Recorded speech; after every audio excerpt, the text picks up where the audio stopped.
It's really a great privilege to have you all here today. And thank you very much indeed for joining us. I'm just going to share my screen and then talk you through what we're going to do this morning. So first of all, you can see that, I think, yeah, good. So this week is China Arbitration Week. This is a major annual nationwide event in China, which has huge global outreach, and has lots of national and international events associated with it. It was first launched in 2013 by the China International Economic and Trade Arbitration Commission, CIETAC, who are partnering with us today on this webinar. And we're very proud to connect with CIETAC during the prestigious China Arbitration Week. CIETAC was first founded in 1956 as the major permanent arbitration institution in China, and a lot of its work has been very groundbreaking. It is the oldest arbitration center in China and handles cases involving international investment, finance, construction, and much more. It provides arbitration services, ADR services, including mediation, and it has huge global outreach. CIETAC to date, since 1956, has adjudicated over 70,000 cases involving parties from 166 countries and regions. So I think you'll agree that is a very significant output.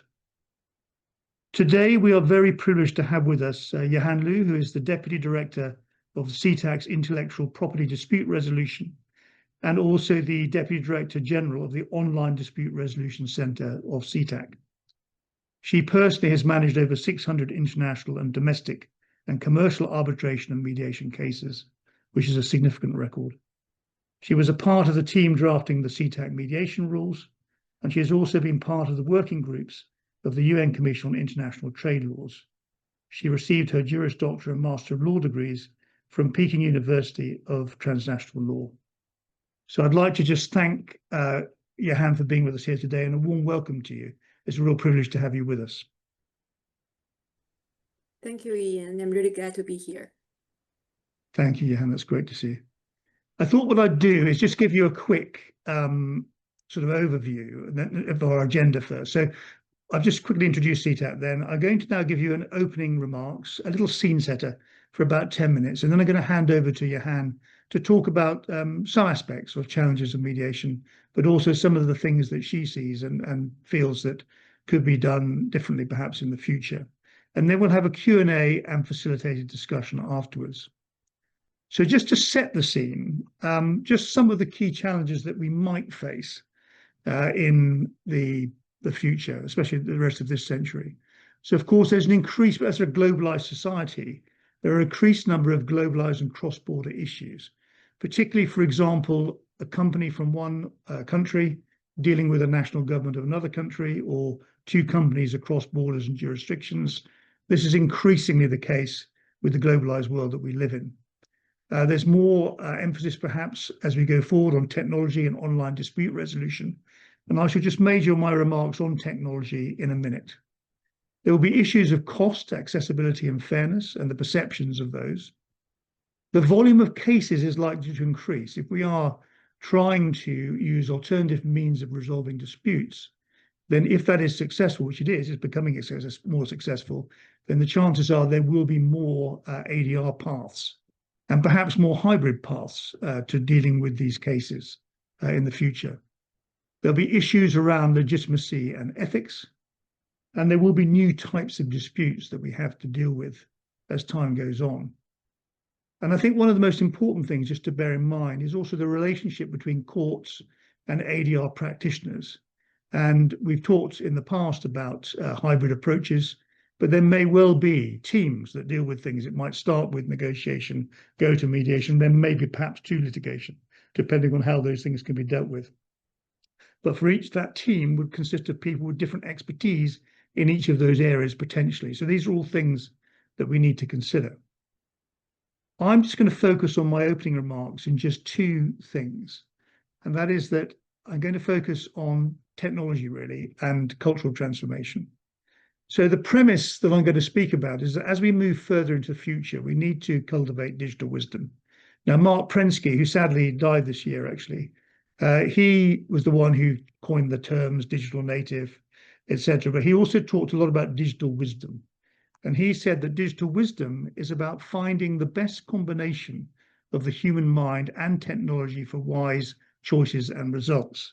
And essentially what he was saying is that, ADR in particular, in our case, it is a human endeavor. And we mustn't forget that. Technology is there to support us, not the other way around. We don't support technology. So legal technology, and this is shaping, and I'll use the case particularly of arbitration, but other forms of ADR as well, I think probably in three really profound ways. The first one is efficiency, transparency, and speed. Case management is all technically recorded and information is shared. E-filing systems, there's the ability for secure document exchange, although of course that can be challenged by people hacking systems, etc. So security is also an issue. Faster timelines potentially with legal technology for the way that we do things, and also, again, potentially seamless collaboration across borders. So efficiency, transparency, and speed is one area where legal technology can really help us. There are, of course, always checks and balances that have to be made to make sure that it is secure and safe. But the key thing about legal technology is that it's actually aiding the reduction of procedural friction. It makes the wheels go more smoothly. The second is about expert knowledge and analytics. So AI-driven tools, they are enhancing research, precedent analysis, and even the drafting of procedural audits. But I say drafting because I'll come back to that about the idea of human endeavor. Expert think tanks also play a vital role here. They ensure these technologies are not just innovative, but also aligned with the principles, the way they're designed, of fairness, due process, and confidentiality. We mustn't lose sight of that. We must have all of those things included within that system. But the key thing is we must not lose sight of the fact that ADR is a human endeavor, and we mustn't stray from this. Expert knowledge helps us to stay on that best path where we can use technology to our advantage to support us. The third is really digital wisdom in decision making. We as humans must use technology, but technology must not use us. It mustn't replace human interaction or arbitration. The role of technology is to empower us and make the sum greater than the overall parts. A key part, therefore, of digital wisdom, with Mark Prensky's original idea, is having the right protocols, checks and balances and expertise in place to ensure that technology supports our human endeavor to the best possible and, of course, ethical effect. My last point is really about alliances. And I think increasingly, especially as we deal with cross-border disputes and issues, the way to ensure the best interface of human expertise and technology is alliances. And there are really two forms that this can take. Formal partnerships, the creation of formal partnerships between legal and other companies, internally and across borders to share digital technologies, data, expertise, and resources. To develop integrated solutions, accelerate digital transformation, achieve common strategic goals, even to simple things as having the same format, the same forms, the same way of dealing with disputes. Linked to that, of course, is expert think tanks. So we have so much knowledge within the ADR community, which is fast growing, very fast growing in China in particular, but also globally. And so by bringing other practitioners, technologies, and scholars together, we can create this collective intellectual pool, intelligence pool, that guides the responsible use of these tools, but in a way that is common to all and therefore makes things better. But ultimately, it's not just a technical transformation that we're witnessing in the 21st century, it's also cultural. And so I think my final point, and the key one I wanted to make, is that the future of ADR will be defined how confidently we integrate digital wisdom into our practice without compromising the integrity and values that underpin our professional integrity and practice. So those are just a few thoughts just to get us on in a similar frame of mind. What I'd like to do now is to hand over to Yahan to share her views and from her position in her positions in CIETAC. So Yahan, over to you, my friend. Thank you, Ian. Very nice to be here. I'm really honored to have this opportunity. Well, just before I dive into the general discussion on how we approach mediation, our general practices, I'd just like to quickly respond to what Ian just mentioned about technology and human-centric value. Because during this China Arbitration Week, one of the key topics being discussed very widely, both in the China Arbitration Summit and in the various seminars we co-hosted with law firms and organizations, is the use of intelligent technology in arbitration and the boundaries we need to keep and the duty of the tribunal to prudent use of AI. I think we have been paying a lot of attention in the development of AI, and we wanted to make sure our users also have a very good framework where they can operate in our case proceedings. So not long ago, we have issued a guidelines on the use of AI in international arbitration to provide a framework and general principles to the parties on each step of the process, and also to give the tribunal a guidance on when and how to disclose your use of AI and how to maintain the balance between efficiency and due process. So having that in mind, I will now zoom out a little bit to take a look at the general practices of mediation in particular and other ADR methods in China and see how CIETAC actually approaches those practices. Let me just share my slides first.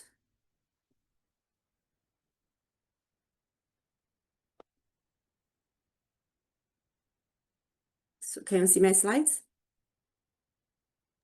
Yes, all clear. Yeah, thank you. Should be working. Okay. Just to start with, well, alternative dispute resolution mechanism, including arbitration, mediation, and settlements conciliation, they play a crucial role in the commercial dispute resolution services. And compared to traditional litigation, this has become a preferred choices, especially for cross-border business users, because of their efficiency, transparency, flexibility, confidentiality, and enforcement. These mechanisms not only help to alleviate the burdens, especially in China, of the courts, and also improve the efficiency of dispute resolution. And most importantly, they preserve the best relationships between the parties, and also helps for social stability and legal justice.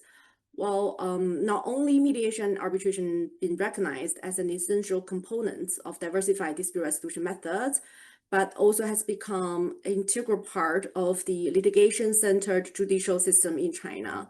Currently, mediation holds a significant advantage among these three methods and attracts great attention for its development. So I would say we entered an era of mediation. The governments and courts in China obviously advocates to adopt mediation as a non-litigious dispute resolution method. We have a saying to put mediation at the forefront, which has become a dominant principle in resolving civil and commercial disputes in China. Because mediation actually holds a historical tradition in China and has served as a prevalent non-litigious community-based approach to resolve the disputes, and it embodies a traditional Chinese philosophy and also carries the genes of China's cultural heritage. The commercial mediation in China has evolved from a quite fragmented system to a now more aligned practice with international community. So as early as in 2009, the Supreme People's Court had established an opinion on establishing a sound dispute resolution system that connects litigation and non-litigious proceedings. It formally pointed out that commercial mediation shall be distinguished from the community or the civil mediation, and marking the first step in the reform of the ADR mechanism in China. Whereas next year in 2010, the SPC's opinion on implementing the principles of mediation first, combining mediation with adjudication and litigation, actually introduced the concept of mediation first, and where we started to put mediation at the forefront of dispute resolution. And then the revised civil procedure law in 2012 incorporated provisions on pre-litigation mediation and judicial confirmation of settlement agreements, which enhanced the achievements of a judicial reform and helped the parties to enforce their settlement agreements in courts. In 2015, the interpretation of the Supreme People's Courts on the application of the civil procedure law established the system for judicial confirmation of settlement agreements formally, and now it forms a comprehensive framework of mediation, confirmation, and enforcement. So it's a 3-steps enforcement line. In 2019, China joined the Singapore Convention on Mediation, and which allowed it to enforce settlement agreements outside China.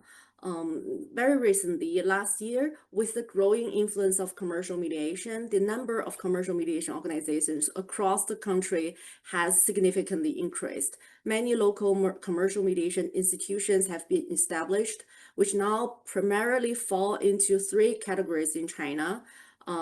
The mediation organizations within the Chamber of Commerce's, the mediation bodies affiliated with arbitration institutions, just like CIETAC, and the industry-specific mediation organizations.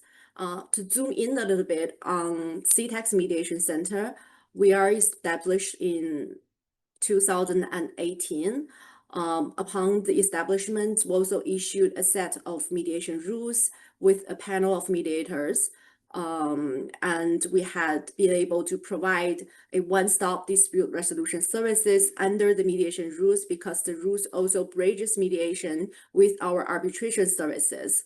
Currently, we have renewed our panel of mediators in 2023. We now have 300 mediators from 265 are from China and 35 are from overseas. The mediators came from 11 countries, including the UK, Ireland, Australia, and they have a varieties of professional backgrounds. For example, in construction projects management, in intellectual property, real estate, trade, investment, etc. And they have been able to provide services in different variety of languages, so allowing the parties to choose someone most suitable to resolve their disputes.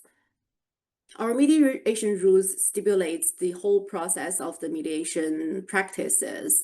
Actually, but the interesting issue at CIETAC is we don't see a lot of standalone mediation cases. So the mediation doesn't start with the mediation center. It actually starts within the arbitration proceedings that we run.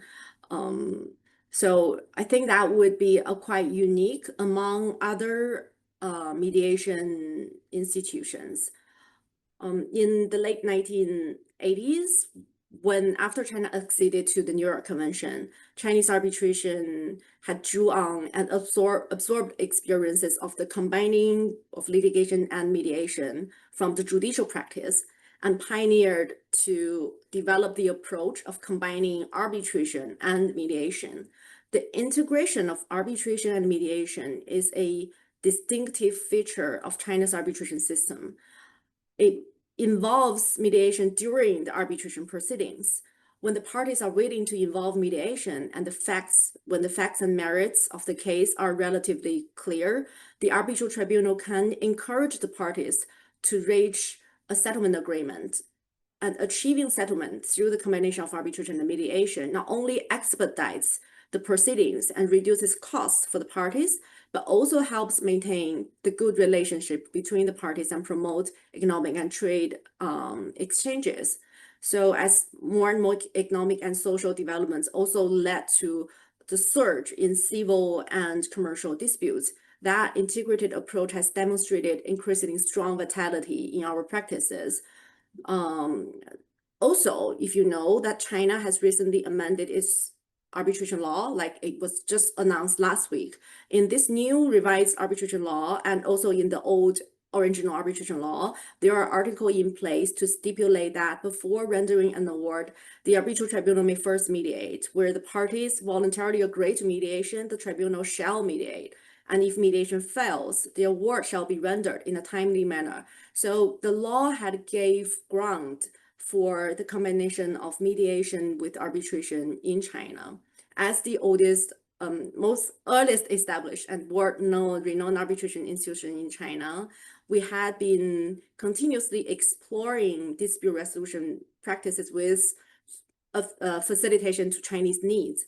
So the combination of mediation and arbitration has established a very good record in improving efficiency, in voluntary enforcement, and in expediting the procedures. So we both have in our mediation rules and in our arbitration rules to incorporate these two ADR methods to get together. And I will take some more time to dive into the different approaches, to dive into the different approaches we took in terms of the combination of mediation with a variety of dispute resolution methods. To start with, the mediation, the pre-arbitration mediation. So before the commencement of arbitration proceedings, if the parties had already reached a settlement agreement, either within CIETAC's mediation center or by themselves or by another mediation center, they can take their mediation agreement to CIETAC and ask us to form a tribunal to make a settlement award based on the provisions and terms in the settlement agreement. The award would be then enforceable in a competent court. Well, different provinces in China and cities in China have another approach that combines mediation with litigation. For example, we have been working with the Higher People's Court in Beijing, where they formed a group of mediation organizations, which CIETAC is part of. So this group of mediation organizations will be chosen by the parties who is going to the court. The court will ask the parties to, select their preferred mediation organization first before they go to litigation, even without a mediation agreement or an arbitration agreement. And then when the parties refer their mediation to us, and if the mediation center actually achieved a settlement between the parties, this settlement can be enforced and recognized by the court. So this approach actually particularly is helpful for parties, domestic parties, where the assets are in China and can be reached and enforced by Chinese courts. Another approach is the mediation during arbitration proceeding, the ARB-MED. The parties may either reach a settlement through mediation by the tribunal, followed by withdrawal of the case if the mediation agreement is already performed, or they can request, or if it's a long-term agreement that involves many years to come, then the parties may request the tribunal to issue a conciliation statement, or they can request to suspend the arbitration proceeding and carry on with the performance of their mediation agreement until they have performed all of their obligations. So if the mediation finished, the mediation agreement is reached, and the case is either withdrawn or the parties had a voluntary enforcement, or the tribunal issue a settlement award to help the parties confirm the enforceability of their mediation agreement. This is when mediation is successful during the proceeding. Well, now we are looking at the most, I would say, controversial practice in the arbitration community. Most of the concerns centers on the combination of arbitration with mediation and to arbitration when mediation fails. So I will spend more time to explain the considerations and safeguards behind these practices. When we are talking or introducing these practices, many express concern that if the arbitrator switches hats into mediator during the proceeding, it is one thing if mediation is successful where everyone walks away happily. But it is another thing if mediation fails and the mediator wears again the hat of arbitrator when he or she have already heard too much stories behind the scene from both parties. So some are concerned that during the mediation process, the mediators may conduct mediation with the parties either separately, back-to-back sessions, or jointly. So in order to reach a mediation agreement, the parties may disclose the underlying considerations that are perhaps inconsistent with their previously submitted written statements. They may also provide they may also provide documents that are not included in the existing exhibits of evidence, or they may have communicated to the mediator their acceptable bottom lines or their compromises they're willing to take. There is even another possibility that the party may fabricate claims about the other party's misbehaviors and performance of the contracts. All of these situations could potentially affect the arbitral tribunal, especially when the mediator later becomes part of the arbitral tribunal. So in its consideration of establishing the facts of the case and addressing the legal issues involved, they may have some information they obtained during the mediation process.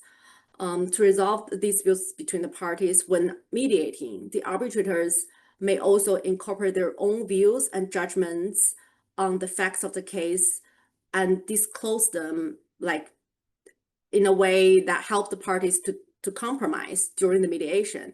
Once the parties became aware of these views and judgments, they might gain insight into the arbitrator's potential tendencies in the subsequent award. So this in turn may actually have an adverse impact on the arbitrators as well.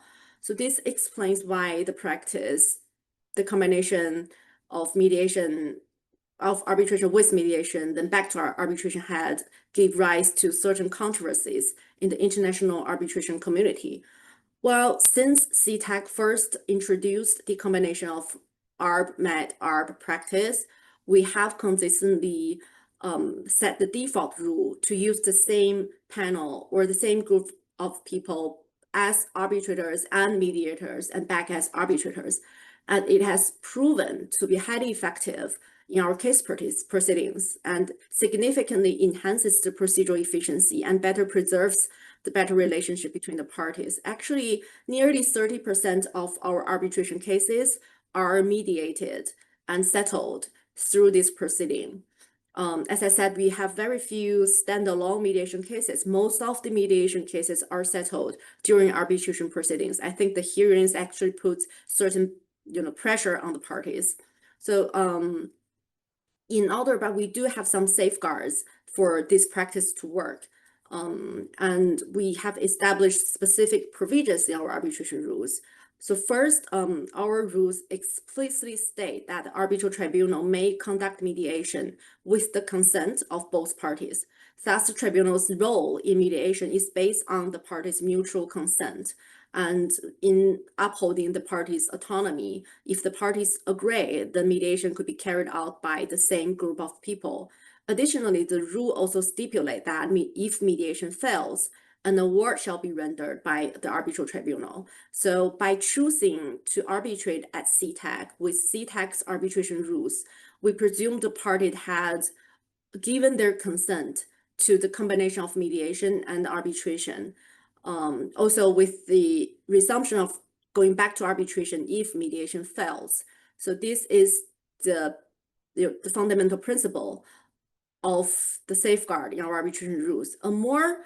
I would say a more critical or cornerstone, a more critical rule-based safeguard for this practice lies in our Article 47, which actually reads that where conciliation is not successful, neither party may invoke any opinion, view, or statement, and any proposal or proposition expressing acceptance or opposition by either party or by the arbitral tribunal in the process of conciliation as grounds for any claim, defense, or counterclaim in the subsequent arbitral proceedings, judicial proceedings, or any other proceedings.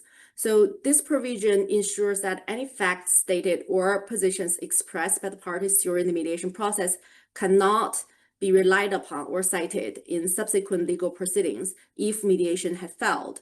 So effectively render it as never having been raised, including any opinions expressed by the arbitral tribunal. So this safeguards freedom of speech during the process of mediation, allowing party to engage in mediation without worries and thereby facilitate the effectiveness of the mediation process. So this rule is the cornerstone of our entire procedure. It ensures that all communications and actions during the mediation are confidential and inadmissible in subsequent proceedings, thereby providing the parties with protection to speak freely during the mediation and safeguard the process in following arbitration.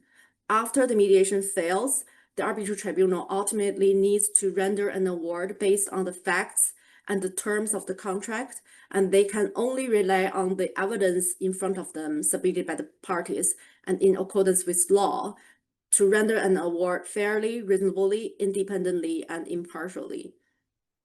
So I think that is a very important safeguard, or that is the underlying logic behind the practice of combining mediation with arbitration. I would also like to zoom out a little bit on the general challenges and specific opportunities lying ahead for mediators and arbitrators as well. As Ian had just mentioned, we are in a digital economy, and the use of AI tools are essential for arbitrators to thrive and to better handle disputes. So no, I think it would be important and helpful for mediators to gain insights into disputes arises out of cross-border transactions, digital contracts, intangible digital assets, critical technology. That would be the industry to focus on if you want to gain more and more caseload. So, but mediators, as well as arbitrators, need to quickly grasp the uniqueness of digital transactions, such as the difficulties in verifying the authenticity of online evidence and the inconsistency of cross-border regulatory standards, which increases the complexity in the fact-finding. And it is also important to learn knowledge or grasp a basic knowledge and understanding of online lending contracts, blockchain-based financial disputes, data privacy regulations. So these will be the future industry or future sectors to focus on, and it will be the underlying principle behind many of the online disputes, which will be the most new norm in the coming years. Well, to be more specific, because I am from the Intellectual Property Dispute Resolution Division of CIETAC, and I think the IP dispute resolution will be a very quickly growing sectors in ADR and in courts. Although many of the disputes went to court because there's many arising out of infringement and not out of contracts, but I think the IP disputes involving, for example, software licensing, technology transfers among global tech giants and high-tech enterprises will also go to arbitration with the contracts in place. And that will involve complex technical and legal challenges, whereas arbitration and mediation will provide effective services and legal safeguards for technology. For example, for those trade secrets or IP-intensive disputes or a maintenance contract, but that incorporates a critical technology and very sensitive if disclosed to public. Those kind of disputes are best suited to use mediation and arbitration to be resolved.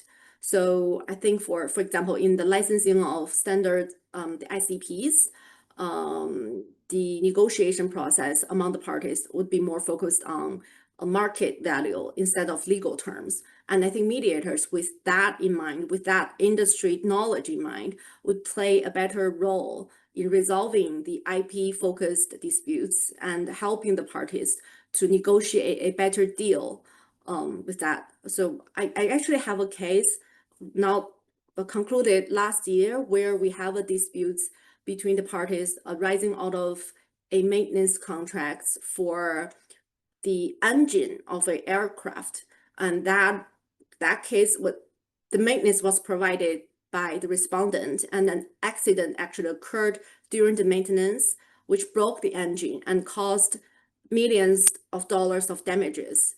But one thing in the case, in the context of the case, is that in the maintenance of aircraft engines, there are not so many providers to choose from. And that is why the claimant asked or hire the respondent in the first place. So when looking at the entire situation of the case, the tribunal is also appointed by CIETAC. He had rich experience in the industry, and he knew that not many providers can solve this issue if the awards went out.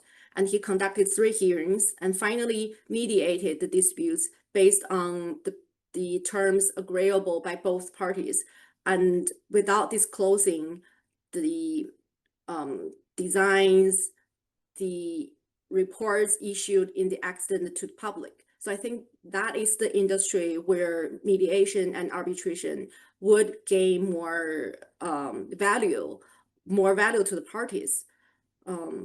So if we are going to introduce mediation and arbitration to users, I think that would be a potential good area to focus on for all the mediators and arbitrators. So I think that wraps up the presentation from my side. Thank you, Ian. Thank you, Yahan, for that really insightful and excellent overview of the approach that you've developed and are pioneering in CIETAC. I'm going to open it up to questions now, but before I'm going to ask the first question myself, actually, because I'm very interested in your ARB mediation, ARB construct, and you've explained it very clearly to us. The only question I had was really, when you do arbitration mediation, do you use separate experts for that within that construct? Or is it the same person or same team that starts the arbitration, does the mediation, then goes back to arbitration? How does that work? We use the same team, right? Which is why we put in place so many rules and regulations to make sure they remain impartial during the process.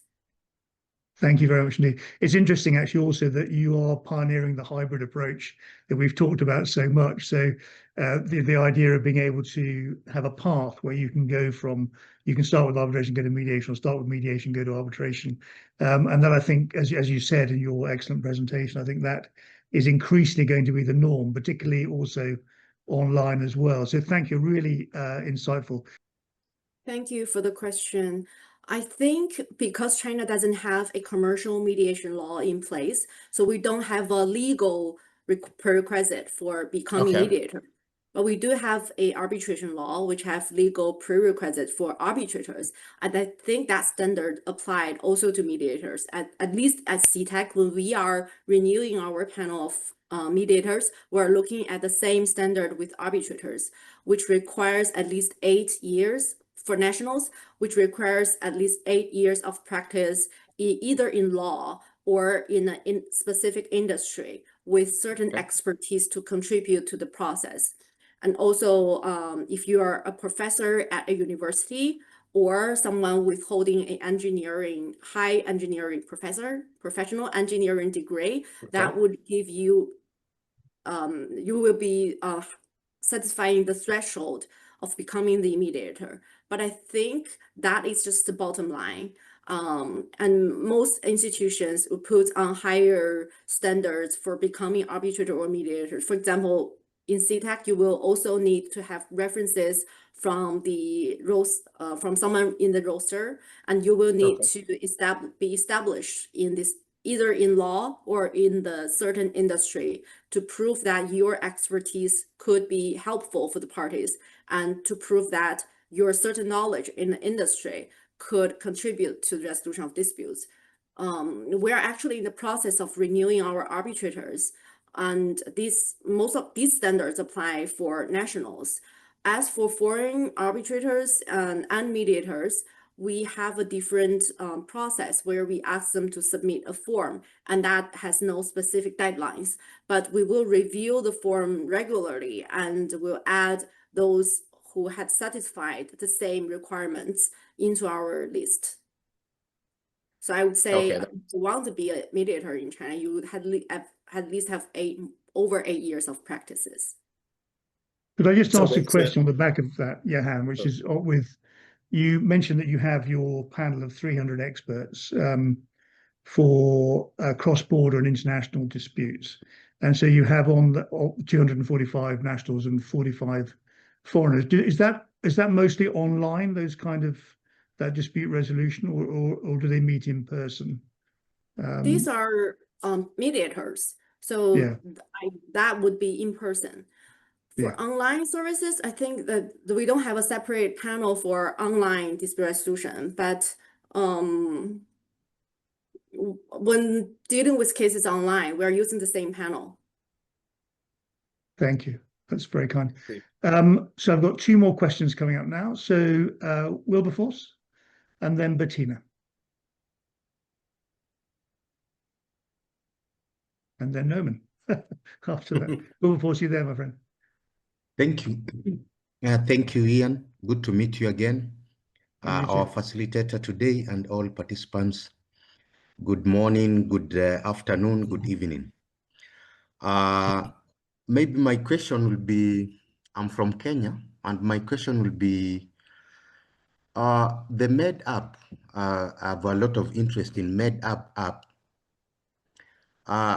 What could be maybe the reasoning behind having the same panelist for both arbitration and mediation instead of having maybe different panelists? Because you'll find that mediation and arbitration, mostly the participants have autonomy in deciding also who to do the mediation or who to do the arbitration. So if you say your rules just say that the person who starts the arbitration, the same people will go to mediation, does that mean that the participants don't have a say on who become maybe an arbitrator and also who become the mediator instead of having just the same panelist? Thank you. Well, actually, yes. When the tribunal is formed, the parties could appoint their own arbitrators to form the tribunal. So now we have a 3-member tribunal. But when the tribunal, the most significant reason behind this practice is efficiency. So imagine when we already have a 3-member tribunal, they have read through all the submissions and go through all hundreds of pages of evidence submitted by the parties and are very familiar with the facts of the case and had already conducted the hearing and heard the parties from both sides, heard their evidence, heard their experts. When the hearing is conducted, the general practice is for the tribunal to pose the last question as to if the parties want to mediate.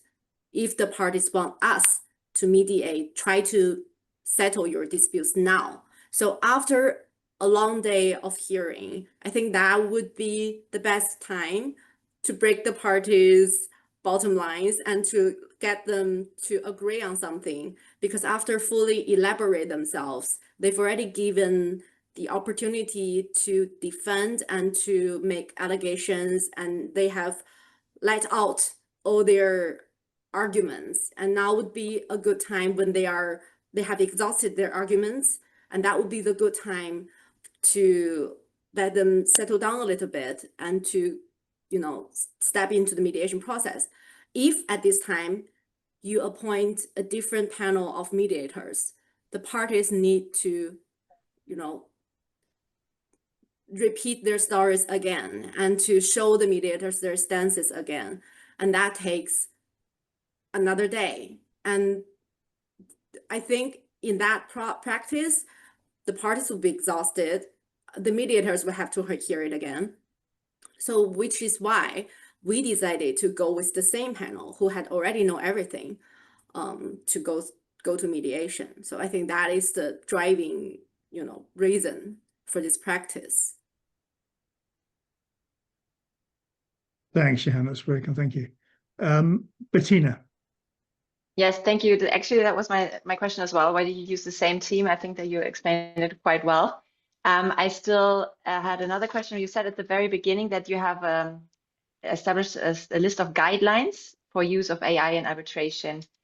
Is there anywhere we could get that, see that, use that, learn from it? Yes, of course. It's actually puts general standards and general principles. It's accessible on CIETAC's official website, and it's where you can see it right there. But just to supplement what I just mentioned about using the same panel, I just forgot to mention that the parties are also free to say they don't want to be mediated by the same group. They can always say, we want to stop the case now and go to the mediation center, appoint someone else to mediate our disputes and repeat their stories again. But most party, as far as in the cases I managed, either they say, no, we don't want to mediate at all, or they say, yes, we can try. And they don't raise the question of, can we choose someone else? Because I guess they don't want to repeat everything again. It just naturally goes into mediation after the hearing. Okay. Thanks, Bettina. Right, Noman, my Thank you friend, so and then much. Ravi. Yeah. Thank you, Yahan, for this wonderful session. My question is related to Belt Road Initiative, BRI, and China-Pakistan Economic Corridor, CPEC. Since CIETAC is looking into resolving dispute of cross-border nature, so as per your experience, what are the challenges that the organization has faced in these areas, and any case study that you want to share with us so that we can learn and explore that these kind of disputes that arise from these partnerships are challenging for mediators around the world or even arbitrators, because the globalized world is now expanding and there are multiple partnerships happening around the world. And also the second question that I want to ask is the new organization, the IOMED, International Organization for Mediation, that has been formed this year.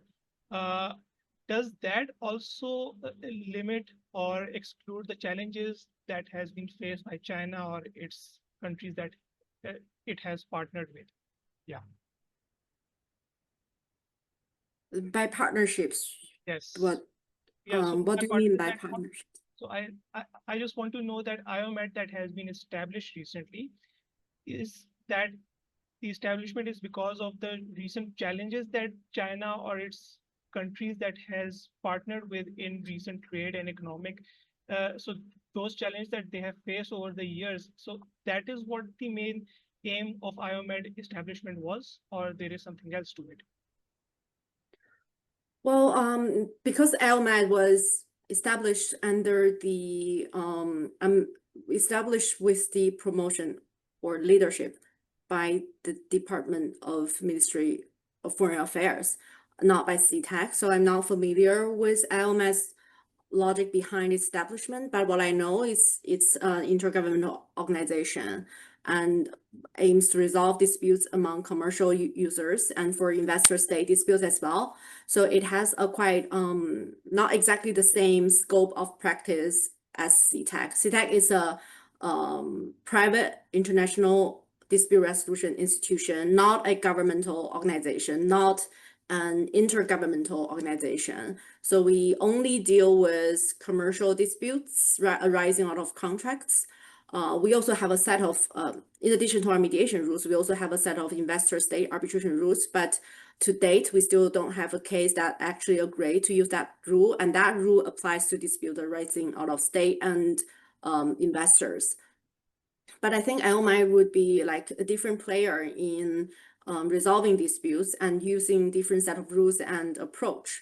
But because it was very recently established, I actually met the Director General of the Preparatory Office of the IOMED on Wednesday in China Arbitration Summit. He introduced their structure, but because it was recently established, I don't think they have a lot of practice that we can draw on. So I think it's too early to say what is their role in the current context now.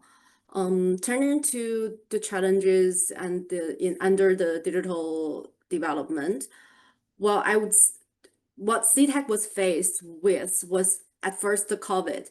So when COVID hit, we have to establish an online hearing platform, which was not in place before 2019. And we also established an online case filing system, which allowed the parties to access and submit their applications online. So this year, what we did, so that the online case filing and the virtual hearing are two different and separate platforms for parties at different stage of the proceeding.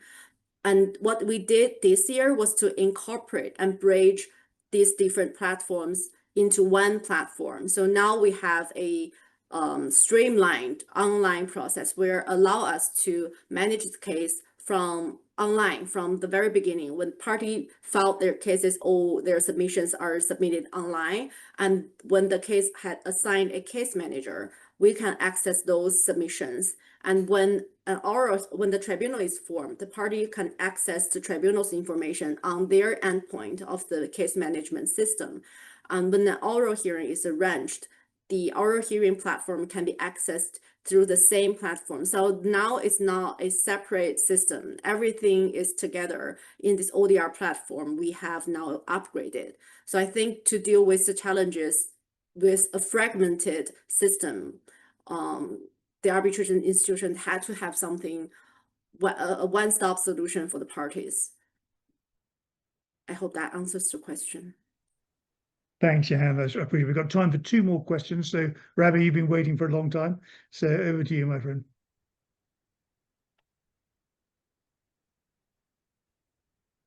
We can't hear you, Ravi. Sorry, for some reason. Hello. Oh, now I can hear you. Got it, yeah. Okay, thank you, Ian, for this really interesting webinar today. And thank you, Lu, for this really insightful presentation. My question is actually the following. Are FIDIC agreement commonly applied in China? And if so, do they provide for mediation as part of the dispute resolution process? What agreement? I'm sorry. FIDIC. I think. FIDIC.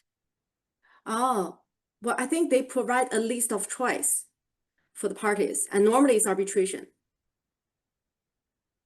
Okay.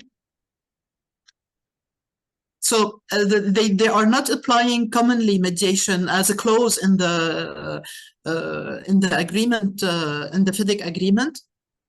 Well, what we are looking at is more commonly seen arbitration clauses, but we also have a lot of multi-layer arbitration clauses now becoming, more and more popular among the parties, where they go to a mediation committee first, and then they have to have a higher level authority of the company to negotiate, and then they go to mediation centers, and then last they go to arbitration. But just to update, in our recent arbitration rules, we already declared that this prerequisite or this multi-layer steps arbitration clause shall not prevent the party to bring an arbitration claim to an arbitration institution, because simply by bringing this claim means you waive the mediation in place, or at least you declare that you don't want to mediate, which should be a voluntary process. Thank you. Thank you. Okay, we've got time for one more question. Just for any last questions for Yahan before we close today's session. Okay. Well, it just falls to me then to thank Yahan for what a really excellent session. I really enjoyed hearing about the way that CIETAC approaches things. There's lots of lessons that we can learn from that CIETAC approach. I mean, one I mentioned was the hybrid way of dealing with issues. The second is, of course, technology and the use of technology, and also the checks and balances that you've applied, particularly with your mediation rules, etc. So for me, I found that incredibly insightful, and there's a lot of lessons that we can take from that. So I just thank you, Yahan, on behalf of all of us, IMC and all the team, our alumni and guests today, for a really insightful session. It was a real privilege and honor to have you with us. And it just forced me to say good luck for the rest of China Arbitration Week, which I think finishes tomorrow. I think I'm right in saying, but or at least either late tonight or tomorrow. So the very best of luck for the rest of the week as well. But thank you indeed for your time today. Really appreciate it. Thank you. Thank you so much. It's a privilege for me to be here, and it's an interesting discussion. Thanks, Yahan. Thank you, Thank you. everyone, for coming. Thank Goodbye. you. Yeah. Goodbye, everybody. Thank you. Thank you all. Thank you so much. Bye, everyone. Bye.